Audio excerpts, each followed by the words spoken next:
उम्रवर गालिब यही गलती करता था, धूल चेहरे पे थी आईना साफ करता था. मोदी सरकारचे हेच काम चाललंय गेल्या 12 वर्ष. स्वतःच्या नाकर्तेपणाचं संपूर्ण खापर हे जनतेवर फोडण्याचं काम होतं.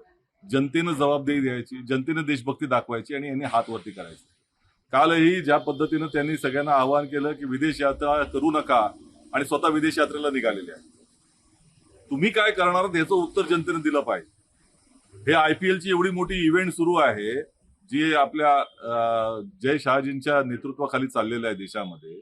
त्याच्यामध्ये लाखो लोक येत आहेत, गाड्या येत आहेत, डिझेल पेट्रोल वेस्ट होत आहे, सगळे त्या ठिकाणी संघ हितना तिथे जात आहेत, विमान प्रवास करतायत.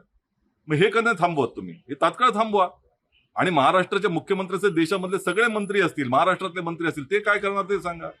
मुख्यमंत्री मेट्रो प्रवास कधी करणार आहेत त्याचंही त्या ठिकाणी उत्तर दिलं पाहिजे.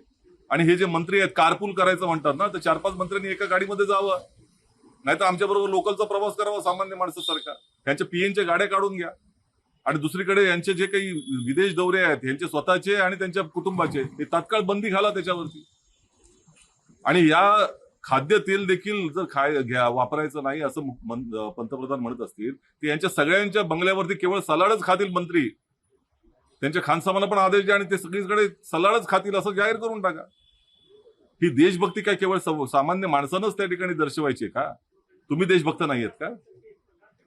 त्यामुळे ह्याचं संपूर्णपणे जे काही प्रकार चाललाय भारतीय जनता पक्षाचा, ज्या पद्धतीनं त्यांचा नाकर्तेपणा झाकण्यासाठी सामान्य जनतेवरती मध्यम वर्गाला बदनाम करण्याचं काम चाललंय. मध्यम वर्ग हा पैसे व्यस्त करतो आणि त्यांना सोनं खरेदी करण्याची क्षमता नाही मध्यम वर्गामध्ये झाली. या तुमच्या जीएसटीच्या आणि एकंदरच या अर्थव्यवस्थेमधल्या सगळ्या तुमच्या कुचराईमुळं सामान्य माणूस पिचला गेलेला आहे. त्यामुळे ह्याचं उत्तर देण्याची आवश्यकता आहे की तुम्ही देशभक्ती कधी दाखवणार.